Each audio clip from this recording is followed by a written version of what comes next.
Hey you, welcome to Sacrilegious Discourse. I'm husband. I'm wife. And together we're reading the Bible. Starting with Genesis and eventually ending with Revelations, we're working through every book and offering our atheist 2 cents. Or shekels. Yeah, those.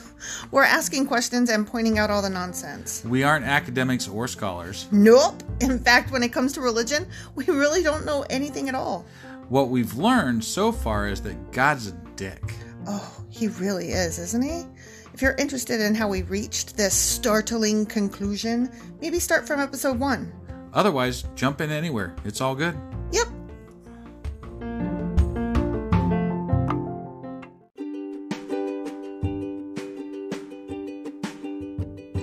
Hey wife, we just got a new sponsor. It's Anchor. They must think we're doing something right because they picked us back up. That's amazing! Want to hear something even more amazing? Yeah? I actually know what they are. You are full of shit. I'm calling your bluff. Tell me about Anchor. Okay, so Anchor by Spotify is the easiest way to make a podcast with everything you need all in one place. I'm actually surprised you knew that, but did you also know that Anchor has tools that allow you to record and edit your podcast right from your phone or computer? Yes, because I see you do that on your phone all the time and it looks pretty simple. It really is, and when hosting on Anchor, you can distribute your podcast on listening platforms like Spotify and Apple Podcasts. But I use CastBox. Yeah, darling, I know you like CastBox. It gets distributed there too, and lots of other platforms as well. And how much are we paying for this awesome service? Absolutely nothing. Coolio! So then we should tell people to download the Anchor app or go to anchor.fm to get started? Yep, do it now.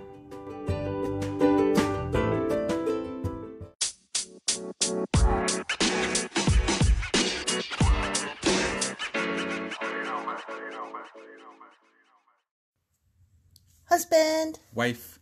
Do you remember what happened last time? Leviticus. Yes, we started Leviticus. But Or Leviticus. Oh, I like that. That's how you taught me how to spell it. Yeah, it's true. I was like, how do you spell it? And you're like, Leviticus. It's true. Yeah. It's true. That was very helpful, by the way. You're welcome. Yeah, thanks. But do you remember what happened in the Leviticus? I remember Moses was back. Yeah. That's all you remember? The end. It was the rules about the oils and the animals. That's right. The how to slaughter them. Yeah. And shit. Yeah. Yeah. And that was pretty much it. And God wants to replace your death with an animal's death. Right. Or something along those lines. And a pleasing aroma to the Lord. Right. Yeah. Incense and stuff. Yeah. So that was, yeah. That's pretty much it. Okay. So now we're going to learn more rules apparently in Leviticus chapters 3 and 4.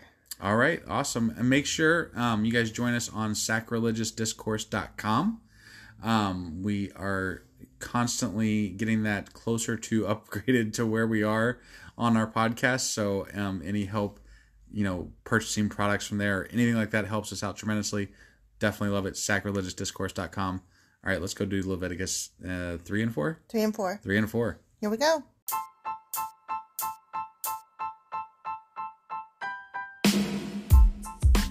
Hey, wife. Yes, husband. Did you know that we are now on Patreon? Yes, because you told me, but also, no, tell me more. So we're on Patreon now. Are we? We are, and our supporters can go there and support us, and we have multiple levels all the way up to You Killed God. That sounds really drastic and escalated quickly-ish. Well, no, there's multiple levels before there, so it escalates on a sliding scale of, cheap to not cheap. Oh. But, we can definitely use any amount, so, any support is always appreciated. So, what exactly is Patreon? It's a place where you can show your support for our podcast. And just our podcast? Any podcast or any performer. But, we're the ones that, you're listening to right now. So maybe you should, support us. That'd be awesome. That would be awesome. But we love you anyway. So all you got to do is go to Patreon, look up Sacrilegious Discourse. It's actually patreon.com/sacrilegious discourse is our actual main page there. So head on over and send us some love. Yeah. All right, here we are. Leviticus chapter 3. Peace offerings. Peace offerings. Peace, brother. Peace. There's no murder in this one? We'll see. Okay. In order to describe peace, you would have to compare it to something which may be a murder. So is that what all the murder and rape and incest and everything is leading up to? the peace offerings? I have no idea. I couldn't tell you. They fix it all here? Let's read and find out, asshole. Thank God they have peace offerings. Oh, God. If you present an animal from the herd as a peace offering to the Lord, it may be a male or a female, but it must have no defects. No ugly puppies. Those defects. It can't be no ugly puppies for the Lord. Deformed in any way. For God's sakes, why would you give a deformed thing to the Lord? Only adorable kittens for the Lord. That's crazy. Lay your hand on the animal's head and slaughter it at the entrance of the tabernacle. You know what? I think I would prefer to be a deformed animal in those days. Yeah. Then Aaron's sons, the priests, will splatter its blood against all sides of the altar. I love splattering blood. Don't you? No. Remember last time we talked about how it would be better to donate a bird because then you don't have to do it? Well, yeah. Yeah, I mean, it's probably, like we said, it's probably a status thing or something. Yeah, but I don't care about keeping up with the Joneses. Right. But you didn't comment. I don't you love splattering blood? I abhor it. Oh, okay. You can do all the splattering of the blood. I'll definitely do all the splattering of the blood. If we have to build a tabernacle. Yeah. Okay. The priest must present part of this peace offering as a special gift to the Lord. This includes all the fat around the internal organs, the 2 kidneys and the fat around them near the loins, and the long lobe of the liver, all the junk in the trunk. These must be removed with the kidneys. And Aaron's sons will burn them on top of the burnt offering on the wood burning on the altar. Those poor people that brought the birds are like, we're hungry, though. You're just burning that shit. I know, what a waste. It is a special gift, a pleasing aroma to the Lord. I know I discussed last week that burning animal flesh is not a pleasing aroma to anybody. Right? Yeah. And did they take the hair off first because you like burnt hair? I would imagine so. I guess they're just burning the internal organs, so maybe gross. that's different. Yeah, still. Ugh. If you present an animal from the flock as a peace offering to the Lord, it may be a male or a female, but it must have no defects. Once again, if you present a sheep as your offering, bring it to the Lord. Oh my God, these are like the same things over and over again. Yeah. Lay your hand on its head and slaughter it in front of the tabernacle. Remember, Bible means repetitive. It's true. Right. Aaron's sons will then splatter the sheep's blood against all sides of the altar. The priest must present the fat of this peace offering as a special gift to the Lord. This includes the fat of the broad tail cut off near the backbone, all the fat around the internal organs, the 2 kidneys and the fat around them near the loins, and the long lobe of the liver. That's a funny phrase. The long lobe of the liver. Mm-hmm. That's the name of my next band. Right. Yeah. These must be removed with the kidneys, and the priest will burn them on the altar. It is a special gift of food presented to the Lord. If you present a goat as your offering, bring it to the Lord, lay your hand on its head, and slaughter it in front of the tabernacle. Aaron's sons will then splatter the goat's blood against all sides of the altar. I feel like we're on repeat here. Well, we just discussed that. I know, but it was like literally just repetitive. I'm just curious, honestly, about what makes them decide whether you do it on the north side or you do it on the east side or you do it on all the sides. That is true. I was wondering the same thing. Like, that's very interesting. Like, that sounds, again, very pagan. Right. Like, north, south, east, west type stuff. I'm just wondering, like, on the one hand, I would think that it has to do with the rising and setting of the sun, but I do specifically recall that there was a time that they splattered the blood on the north side. Right. Which, obviously, the sun neither rises nor sets in the north. Yeah. So, what's that about? And why all the sides? I don't know. I mean... Is it just arbitrary, or... I'm sure that there's some reasoning behind it somewhere, but it's definitely not spelled out in the Bible. Right. And I'm betting that it's carryover from pagan rites. Right, I'm sure you're right. So therefore the meaning is going to be lost in some pagan rite that was handed down, and they're handed down orally. And they're utilizing this tradition in Christianity, so therefore it's not going to spell it out, because if they spelled it out, they'd be spelling out a pagan rite. That's true. That is true. So we all just accept the rules of hopscotch, throw the rock, and jump. Yeah. Okay. The priest must present part of this offering as a special gift to the Lord. This includes all the fat around the internal organs, the 2 kidneys, and the fat around them near the loins, and the long lobe of the liver. The long lobe of the liver. The long lobe of the liver. It's hard. Mm-hmm. These must be removed with the kidneys, and the priest will burn them on the altar. It is a special gift of food, a pleasing aroma to the Lord. All the fat belongs to the Lord, motherfucker. Is it a pleasing aroma to the Lord? You must never eat any fat or blood. This is a permanent law for you, and it must be observed from generation to generation wherever you fucking live. Well, I guess I'm screwed because I kind of like the fat sometimes. Never eat the fat or the blood. I wonder if Christians living today understand that they are breaking the Bible When they eat a rare steak? when they eat fat or blood. Yeah. Yeah. So, like, all the time? Yeah. Yeah. Yeah. That is a rule. Generation to generation. Don't do that shit. Yeah. Make sure. They keep doing it. Yep. Well, I mean, it's... You got to live by the Bible, but only the parts of the Bible that you want to live by. Right, right. And that's very, very important to being a Christian, is making sure you live exactly by the Bible, but only the parts that you like. And also to tell everybody that you're doing it right. Yeah. And that everybody else is doing it wrong. Right. I was going to say, you got to make sure that you tell people that they're doing it wrong, and the end, that they're going to go and burn in hell. Yeah, definitely. That's definitely very, very important to say. Yes, definitely. Oh, and write letters and send them to people randomly. Oh my gosh, and drop we should talk about that. Drop things in their doors and stuff. We have received, since we moved into this house, actually, we've lived here a few years, but in the last year, I would say, we have received 2 letters from random people inviting my husband, not me, to church. Handwritten Letters to my husband from women. And I got to tell you, I'm not a jealous God, but I am. Are you claiming you're a god? I'm not a jealous God, I thought you but I were am. going to go with jealous wife there, not God. No, but Okay. I am rather peeved that some woman thinks that she can just handwrite a letter to my husband and invite him any fucking where, anywhere.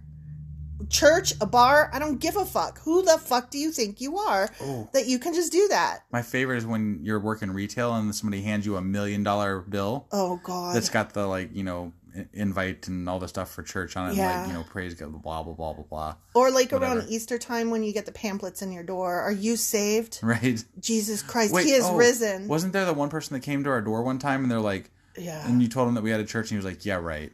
Yeah.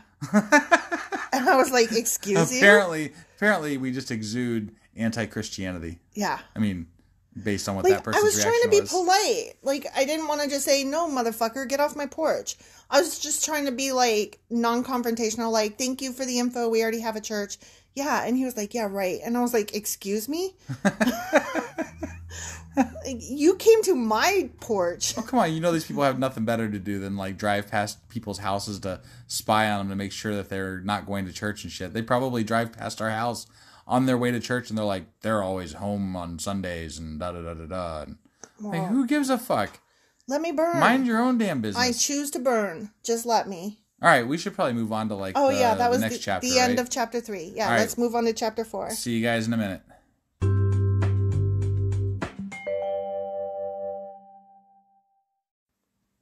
Husband. Why did you do that? I don't know. We're starting a new chapter. I know we took a long break, but It just that's felt, not where we're at. It felt like the thing to do. No, that was incorrect. Okay, let's start Let's over. try that again. Okay, ready? Yeah. Okay, so now we're in Leviticus chapter 4. Leviticus. Sin offerings. Sin offerings. So from peace offerings to sin offerings. Yeah, and I forgot what the other offerings were last week, but they're all offerings. Burnt offerings. I know we covered burnt Oh, offerings. yeah, burnt offerings. So we're covering all the offerings, apparently. How many fucking offerings do you have to make, and why? I don't know. It's a lot to keep track of, right? It really is. I don't care for it. Yeah. Then the Lord said to Moses, give the following instructions to the people of Israel. This is how you are to deal with those who sin unintentionally. Wait. These are so like when Moses went up to top of Mount Sinai and talked to the Lord for 40 days or whatever, this is the shit they were covering? I think so. Is that correct? I think so. Okay. Sounds right. I just wanted to make sure because like there's a lot of fucking rules and we're relying on Moses, I think, to give us disperse these to everybody. Right. So, and he already dropped the first set of commandments. Right. And then he murdered a bunch of people Right. for worshiping a calf. Yeah. Golden calf. Right. And now he's telling us how to live. Yeah. Okay. Yeah. I just wanted to be clear, make sure I got that all straight. I think you are correct. Okay. I'm no pro though. So. Right. I mean, just in case everybody out there doesn't know, we read this completely off the cuff. We've never read the Bible before. Ever. And we don't do research on it. So if we sound uninformed and dumb, we pretty much are. We are, definitely. But also, so is the Bible. Well, and also, you should be able to go into it and, find chunks of goodness and decency. To be completely fair, I don't think we're really looking for that aspect of it. Although, I was at first. I was when I first started. We might be able to mention that was, halfway decent. I think we have a couple of times. We have. When something's But only nice. a couple, because there's not been a whole lot of niceness going on. I think we were being very generous when that happened. We were stretching there, giving it, because with all the rape and I was going to say, with rape and incest aside. They needed a little bit of okay, that was all right. I mean, Moses did learn the skill of delegation. And God did say don't kill people, which that's good. Right. That's good. And sometimes don't rape people. Yeah. Sometimes. Yeah. Yeah. Those are good things. Yeah, definitely. This is how you are to deal with those who sin unintentionally by doing anything that violates one of the Lord's commands. How do you disobey a command unintentionally, you think? If you eat fat by accident. And you aren't aware. And you find out afterwards. And somebody goes, ha! I left the smallest sliver of fat in there and you didn't even notice it. Or, yeah. Okay. And now you sinned. You're going to fucking hell. Okay, so this is how you don't go to fucking hell. Sorry, that was my best, evil voice there. It was bad. It was bad? It wasn't good. Come on. Because you don't sound evil. You're not an evil person. You can't do evil. Shit. You can't lie, really. I can do scary sometimes. Only when you're pissed. Yeah. Only when you're really pissed. So I'm never pissed during the podcast. So. No, and really, generally I'm not pissed at all. Yeah, I mean, I can, Although I did want to punch a guy the other night because he wouldn't wear a mask and then he yelled at me and called me a libtard, so. Yeah. Well, he's a dummy. That was where I work, so just FYI. Yeah. I got yelled at by... A customer. Quite vehemently, even. Wow. And thought I was going to be in a fight for a minute. So, there's that. But you didn't pick a fight with him. He picked a fight with you. No. I was nice as could be. Yeah. I mean, I was nice as could be within reason. Given the circumstances. Making him either wear a mask or get the hell out. Yeah. Not that it was your personal rule. It's the company's rule. Right, but I don't think it's a bad rule. Right. No, but I'm just saying, even if, you were dude, I'm on your side, but it's still company policy that you absolutely have to wear a mask. It's not even my fault. I mean, it's only been over a year. I think everybody should be pretty well used to this at this point, but they act like they're not, so whatever. Well, I think we could say a lot about politics, but let's read on. Yeah, but let's go on with the Bible, though. Yeah. If the high priest sins, bringing guilt upon the entire community, he must give a sin offering for the sin he has committed. He must present to the Lord a young bull with no defects. He must bring the bull to the Lord at the entrance of the tabernacle, lay his hand on the bull's head, and slaughter it before the Lord. Let me guess, then they splatter the blood on the walls. I bet you're right. And I bet they have to remove the entrails and all that. Burn it and shit. The high priest will then take some of the bull's blood into the tabernacle, dip his finger in the blood, and sprinkle it 7 times before the Lord in front of the inner curtain of the sanctuary. Sprinkle it? Sprinkle instead of splatter this time. That's so much less dramatic than splattering it. Yeah, this is a little different. So, they changed it up. The high priest sends, and he just has to sprinkle some shit over here. Yeah, he sprinkles it. He doesn't splatter anything. He just no sprinkles splattering, sprinkles. Okay. The priest will then put some of the blood on the horns of the altar for fragrant incense that stands in the Lord's presence inside the tabernacle. This is some pagan-ass shit. Yeah. He will pour out the rest of the bull's blood at the base of the altar for burnt offerings at the entrance of the tabernacle. This is nasty. This is so pagan. Yeah. Then the priest must remove all the fat of the bull to be offered as a sin offering. This includes all the fat around the internal organs, the 2 kidneys, and the fat around them near the loins, and the long lobe of the liver. Yeah. He must remove these along with the kidneys, just as he does with cattle offered as a peace offering. Oh my God, bless you. What the fuck? That was ridiculous. Who even are you? Whew, had to sneeze. So sorry, everybody. That was not good. Okay, so anyway. Yeah. Are you all right? I'm great. Okay. and burn them on the altar of burnt offerings. But he must take whatever is left of the bull, its hide, meat, head, legs, internal organs, and dung. Dung, that's very important. You got to get that shit in there. Get the shit and carry it away to a place outside the camp that is ceremonially clean, the place where the ashes are dumped. There on the ash heap, he will burn it on a firewood. Yeah, because you don't want to burn shit inside the tabernacle. Right, but I think that place where they burn all this stuff is called Gehenna, if I'm not mistaken. Oh, okay. And that's where they, like, burn perpetual fires, where they burn trash and the bodies of the dead and stuff like that. Yeah, I don't know. And that's, I think, if I'm not mistaken, that's where the idea of the burning fires of hell come from. Ah. And Gehenna is the actual physical trash fires, and it's turned into some kind of hell landscape thing. So got it. That's interesting. Yeah. If the entire Israelite community sins by violating one of the Lord's commands, but the people don't realize it, they are still guilty. Innocence is no excuse. Well, the entire community. Yeah. How does the entire community sin? Maybe they got together for a gathering and somebody put some fat in the community bowl, and so they all ate the fat. Okay, all right. When they become aware of their sin, the people must bring a young bull as an offering for their sin and present it before the tabernacle. What if they don't become aware of it, though? Then they have sinned forever in the eyes of the Lord. The end. But, like, do you get a memo from God? Do you get a, like, I don't know. Or you just go to hell? Probably you just go to hell. Awesome. Yeah. Awesome. Yeah. Okay. Or you no longer get to be God's chosen people. I don't know. Apparently they never sinned because they are still God's chosen people. I guess we haven't really covered hell, though, have we? No. So maybe hell isn't in the Old Testament. Yeah, I don't know. We're not there yet. Yeah, no, I know. The elders of the community must then lay their hands on the bull's head and slaughter it before the Lord.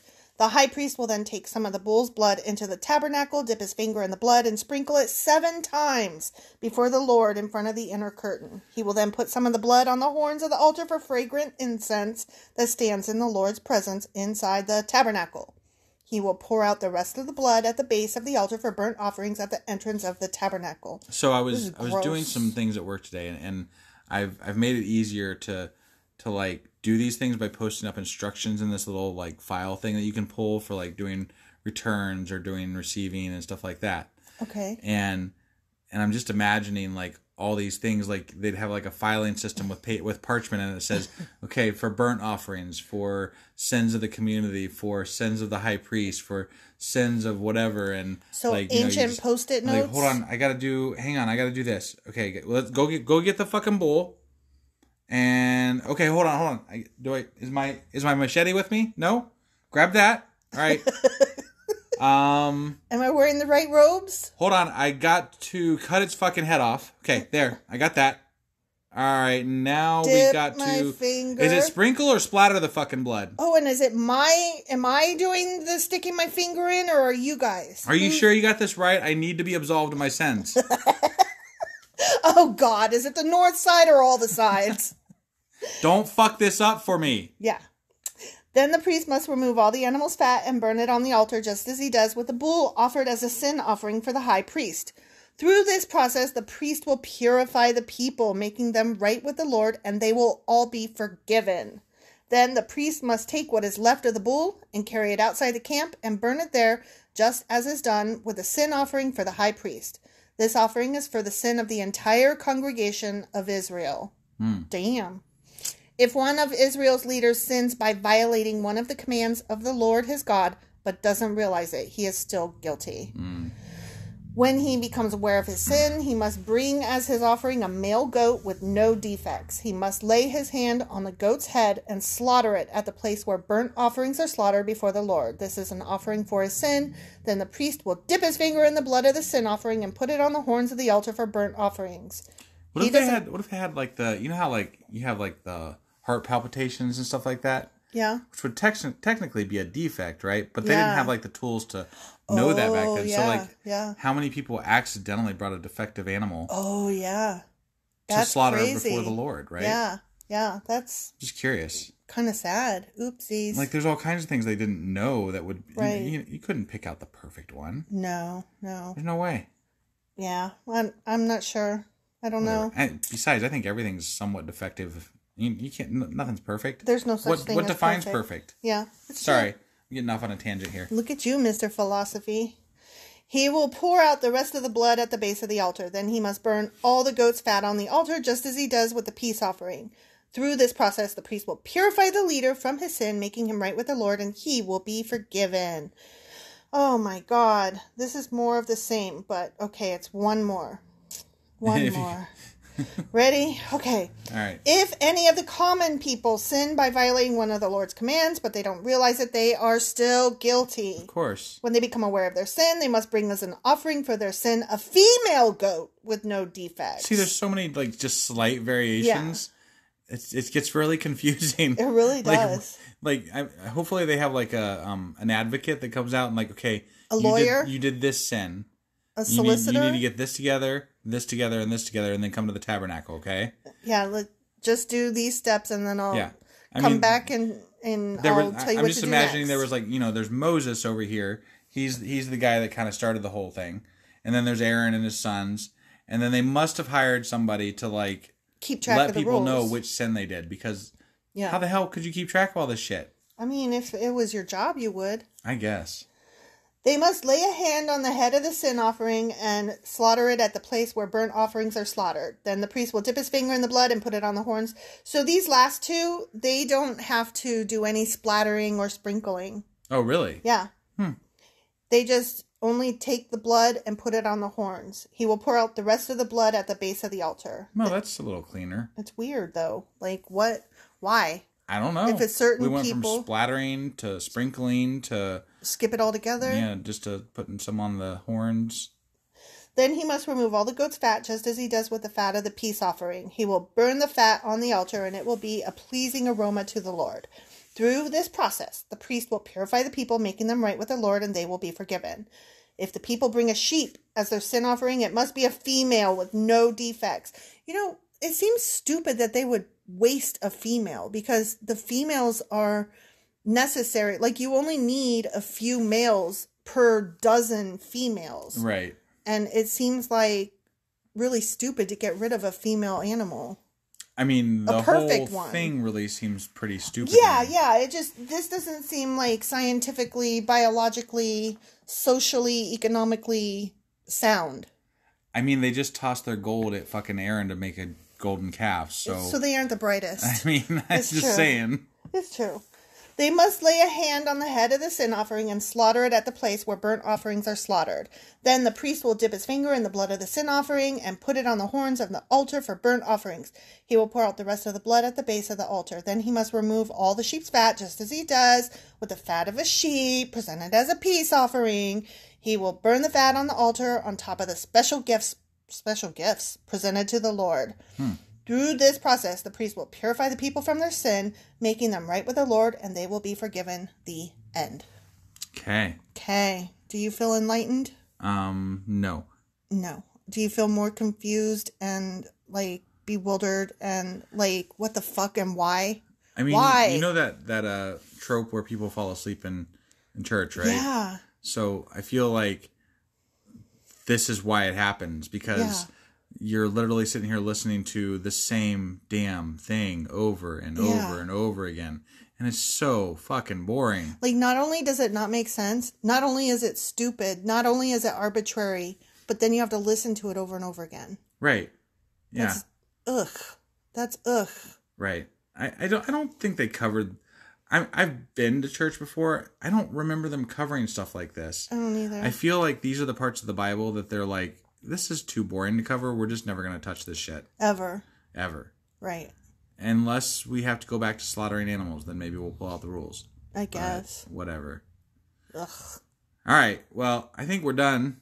We are. Yeah? We're done. Okay. We're done. Let's just get out of here then. Yeah.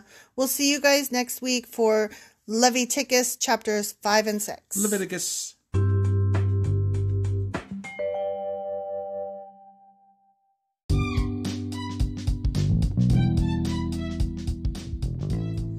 Husband. Wife. Can I say the things now? Yes. Okay. So you had a list of items that you wanted people to check out? Yeah, definitely. Make sure you check us out on Twitter. We are there under the handle sacrilegious_D. For D's nuts. Yeah, that's exactly where I'd have gone with that. Yep. We also would love to get emails from you because we love hate mail, fan mail, the whole 9 yards there. That email address is sacrilegiousdiscourse@gmail.com. And we are now on YouTube. And if you are listening to us on YouTube, you're going to be running a little bit behind what our schedule is for our podcast because you're going to be hearing stuff from 2 months before if you are caught up. You're in the past. You're in the past. So you should join us on our podcasting apps that are available. So like you can catch us on Apple Podcasts, Google Podcasts, Spotify. I'm on Castbox. Yeah, my wife's special. She's on Castbox. I like Castbox.